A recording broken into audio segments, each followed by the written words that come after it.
오늘의 길여행은 서울 강서구 마곡동의 서울식물원에서 시작합니다. 서울식물원의 주제정원, 온실, 호수원, 습지원을 둘러보고 유서가 깊은 궁산에 올라 잣나무 군락을 지나서 궁산 정상에 있는 양천 고성터를 살펴본 다음 궁산의 소왕로를 거쳐서 양천향교까지 가는 코스입니다. 마곡나루역에서 시작해서 양천향교역에서 끝나는 걷는 거리 약 5km, 순수 걷는 시간 2시간 15분 정도, 총 소요 시간은 3시간 남짓, 지하철에서 나와 지하철로 돌아가는 걷기 여행입니다.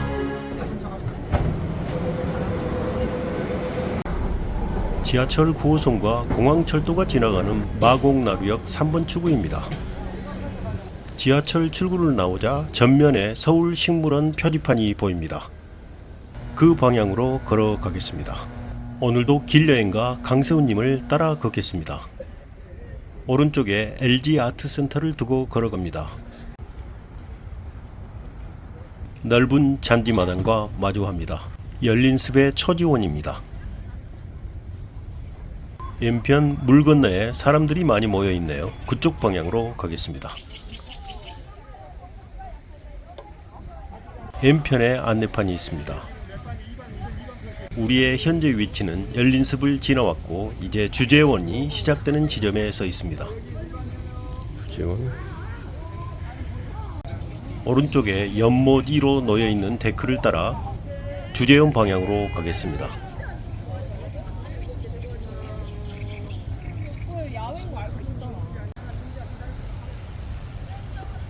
무인 매표소가 보입니다. 주제원에 입장하려면 이곳에서 티켓을 끊어야 합니다. 성인의 입장료는 5,000원입니다. 어린이와 65세 이상은 무료입니다. 할인이나 무료표는 이 뒤에 있는 유인 매표소를 이용하면 됩니다. 이용 시간은 3월부터 10월까지는 오전 9시 30분부터 오후 6시까지, 동절기는 오후 5시까지입니다. 주제원 입구입니다. 입장하려면 입장권에 QR코드를 스캔해줘야 합니다.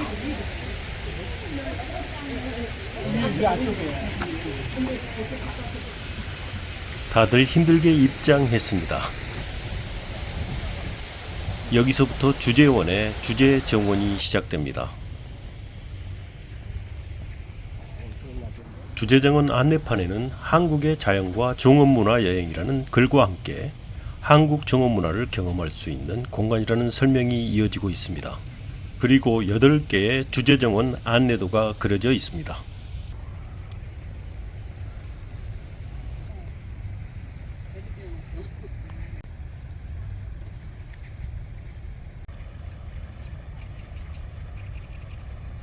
왼쪽 온실 방향으로 가겠습니다.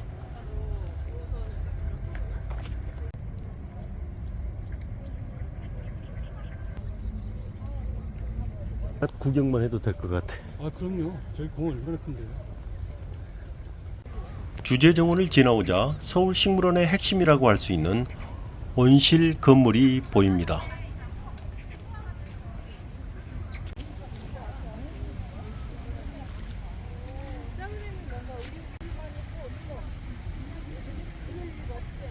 서울식물원의 온실은 가운데가 볼록하게 솟은 일반 온실과는 달리 오목한 접시 모양의 온실이라고 합니다.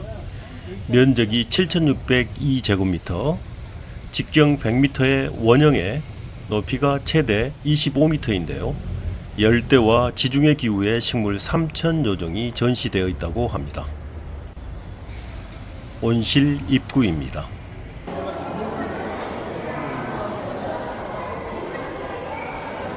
여기서도 입장권에 QR코드를 찍어야 합니다. 온실 안으로 들어섰습니다.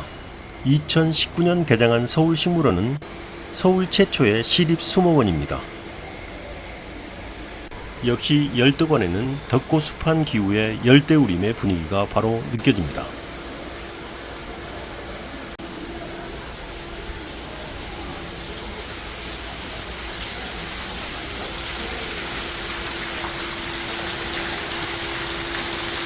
(2019년) 그때까지 서울시에는 진정한 의미의 시립수목원이 없었다고 합니다. 전문 식물원 기능까지 갖춘 수목원이 없었다는 것이죠. 서울식물원이 위치한 이곳 마곡지구는 예전에 김포공항의 할주로 예정부지였다고 하는데요. 실제로 과거엔 비행기 소음 때문에 주거나 상업 개발도 어려웠다고 합니다. 그래서 오랫동안 유휴지로 남아 있었다고 하는데요. 그랬던 이 땅에 현재 서울식물원이 자리 잡게 된 것입니다. 비행기 대신 새와 나무가 깃드는 공간으로 완전한 탈바꿈이 이루어진 것입니다. 서울식물원에 조성 초기에는 서울수목원이라는 가책을 썼었는데 정식 개장하면서 서울식물원이라는 공식 명칭을 갖게 되었습니다. 그 전까지는 구로구 항동의 현재의 푸른 수목원이 서울식물원이라고 불리기도 했는데요. 공식적으로 쓰인 것은 아니라고 합니다. 그래서 사람들은 푸른 수목원이 원래 서울식물원이었는데 이름을 빼앗겼다는 말을 하곤 합니다. 온실의 스카이워크로 올라가겠습니다. Our hearts beat to the city streets. We began to feel the fire.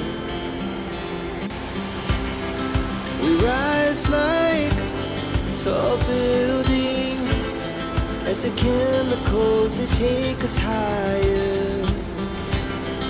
The night's young. 스카이워크에서 나갑니다. 온실 출구로 바로 연결되어 있네요. 나가겠습니다.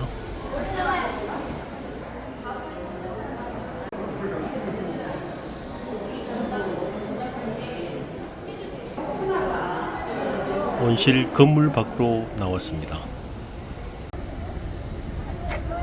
왼쪽으로 방향을 잡겠습니다.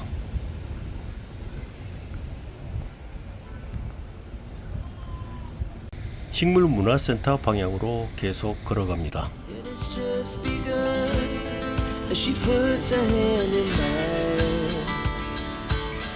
We wanna chase the night, wanna dance to the light, pull the stars from the sky, just two hearts. 내리막을 따라 계속 직진합니다. 계속 내려가자 사거리와 만나고 그 건너편으로 호수가 보입니다. 호수를 만날 때까지 계속 직진합니다.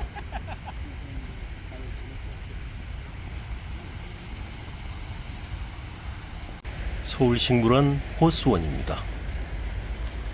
이 호수원은 서울식물원 중심부에 위치한 대형 인공호수를 중심으로 조성된 공간입니다. 호수원의 하류 방향으로 걸어가겠습니다. 왼쪽에 호수를 두고 흙길을 걸어갑니다. 이 서울식물원의 호수원은 물의 상류에 해당해서 완만하게 습지원 방향으로 흘러내립니다. 그렇게 해서 자연스럽게 습지원의 유수지와 저류지로 이어집니다. 그래서 호수원과 습지원은 처음부터 한강 수계와 맞닿을 수 있도록 설계되어 있다고 합니다. 호수원을 지나고 다리 밑을 지나가면 습지원과 만납니다.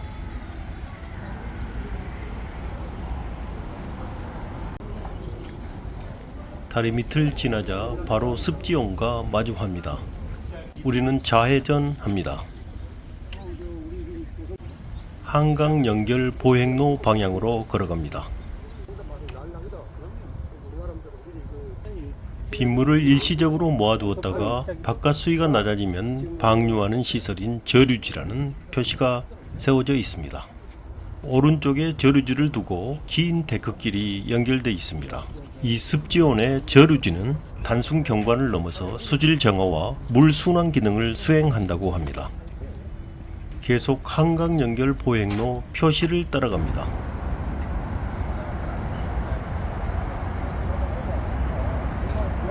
우리의 현재 위치는 습지원의 끝입니다. 오른쪽에 마곡 빗물 펌프장이 있습니다. 정면에 한강 보행 육교가 보입니다. 한강 시민공원으로 넘어가는 길입니다. 오른쪽으로 방향을 잡았습니다. 빗물 펌프장 방향입니다. 궁산 서울식물원 연결 둘레길 표시가 나옵니다. 그곳에서 왼쪽 데크길로 가겠습니다. 왼쪽에 올림픽대로를 두고 데크길이 잘 만들어져 있습니다. 그 길을 따라 걸어갑니다. 드디어 궁산과 마주합니다. 그런데 궁산을 올라가는 것은 계단길 산행인 것 같습니다. 한눈에도 수백 개의 데크 계단이 기다리고 있습니다. 계단을 타고 궁산에 오릅니다.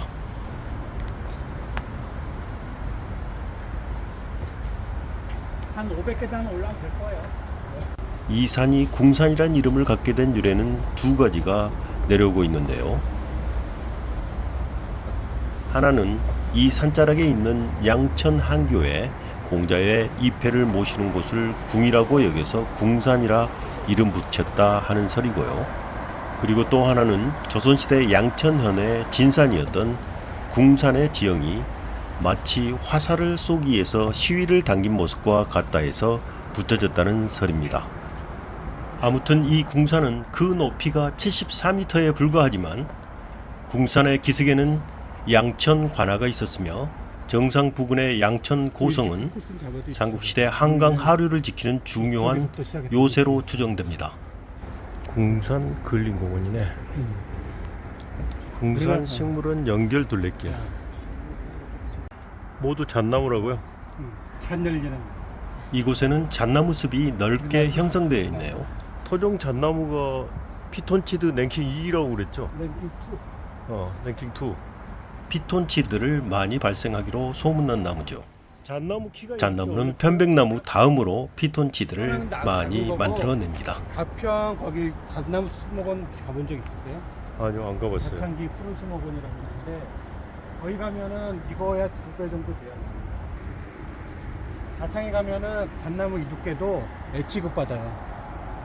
이거 7월달 이럴 때 말고 6월이든지 아니면 아예 가을 가든지. 궁산공원 둘레길? 잣나무 군락이 있어서 산림욕하기 좋은 것 같네요.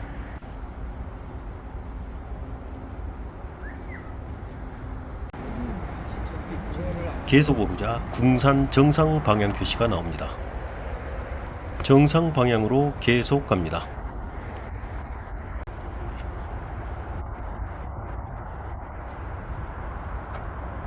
서울 양천 고성지 안내판이 있습니다. 양천 고성지는 조선시대 양천현의 주산인 이곳 궁산 정상부에 둘레 200m 정도의 평지를 둘러 만든 성벽이 218m의 산성이 있었던 터라는 내용이 쓰여져 있습니다. 양천 고성은 돌로 기초를 만들고 그 위에 흙을 쌓은 토속 혼축성으로 추정된다고 합니다. 그러면 오늘 하셨던 분하고 다른 분하고 해서 제가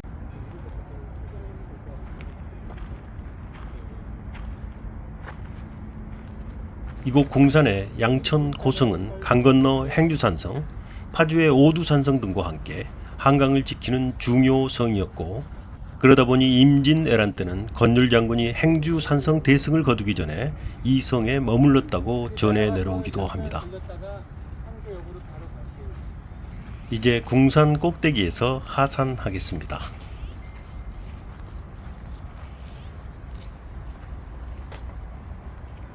떼죽은 꽃이 아래로 펴요. 나뭇잎 아래로. 모고차예요. 그래서 아래로 핀 것들은 다 꽃이 떼죽이에요. 그래서 꽃이 열매 껍질에 독성이 있어서 그 가루를 빻아 물에 풀면 물고기가 때로 죽어 떠오른다고 해서 떼죽나무라고 이름이 붙여졌다는 떼죽나무꽃 이야기입니다. 소왕루 방향으로 내려가겠습니다. 궁산공원 둘레길.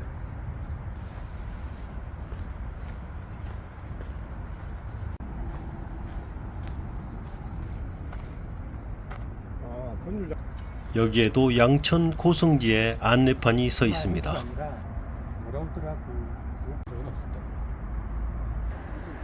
내리막을 조금 더 걷고 나니 소왕루가 나옵니다.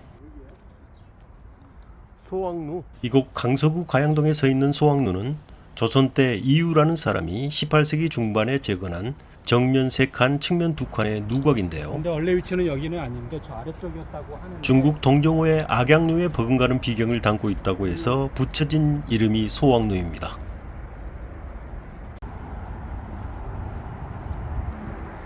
이 소왕루에 오르면 안산, 인왕산, 남산, 관악산까지 한눈에 보이고 한강 줄기가 끝없이 펼쳐져서 한강 경관을 조망하기에 좋은 곳이라 해서 당대 명사들이 자주 찾았던 곳이라고 합니다.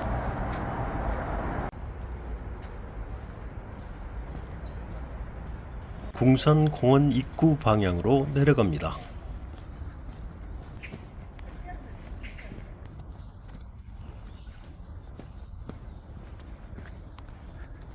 왼쪽 길로 방향을 잡습니다. 양천 향교 방향입니다. 양천 향교 방향이네.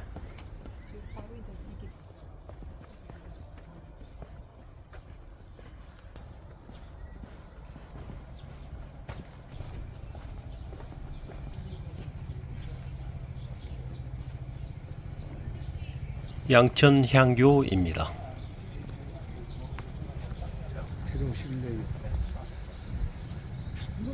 양천 향교는 서울에 있는 유일한 향교라고 합니다. 전국적으로는 234개의 향교가 있다고 합니다. 양천 향교는 본래 태종 때인 1411년에 처음 지어졌는데 현재의 모습은 1981년에 복원한 것이라고 합니다. 이것도 다른 향교와 마찬가지로 공자와 그 제자들 그리고 중국과 조선의 성현들에게 제사를 지내고 교육을 시키는 장소였습니다. 명륜당이 있고 대성전이 있거든요. 명륜당입니다. 대성전이고 원래는 보통은 그다음에 제실은 향교의 명륜당은 교육의 장소, 대성전은 제사의 공간이었습니다. 여기는 명륜당 뒤편으로 갑니다. 이게 대성전이 있습니다. 아, 안에 뭐가 있다. 네. 아, 대성전 맞네. 로 만든 그거죠. 시인이라기보다는 불교는 기본이 만민 공동이 평등 양 높은 최상에 있는 경이 경전이 역경이거든요. 그 역경이 주역이에요. 학교의 개념이거든요. 한교 정문에는 홍살문이 있네요. 붉은 화살문인 홍살문은 예로부터 일반 공간과 성역을 구분하는 경계 역할을 했습니다. 출입하는 사람들에게 경건한 마음을 갖도록 하는 상징적인 의미를 갖고 있습니다. 주택가 골목길을 따라 쭉 내려갑니다. 어떻게? 길 가운데 양천 현아지 표석이 서 있습니다. 현아란 지금의 구청에 해당하는 지방행정구역을 뜻하니까 양천 현아지는 양천현에 가나가 있던 터를 이르는 말입니다. 양천 조금 더 내려오자 큰 길이 나오고 양천 향교역에 2번 출구가 나타났습니다. 이곳에서 오늘의 길 여행을 마치겠습니다.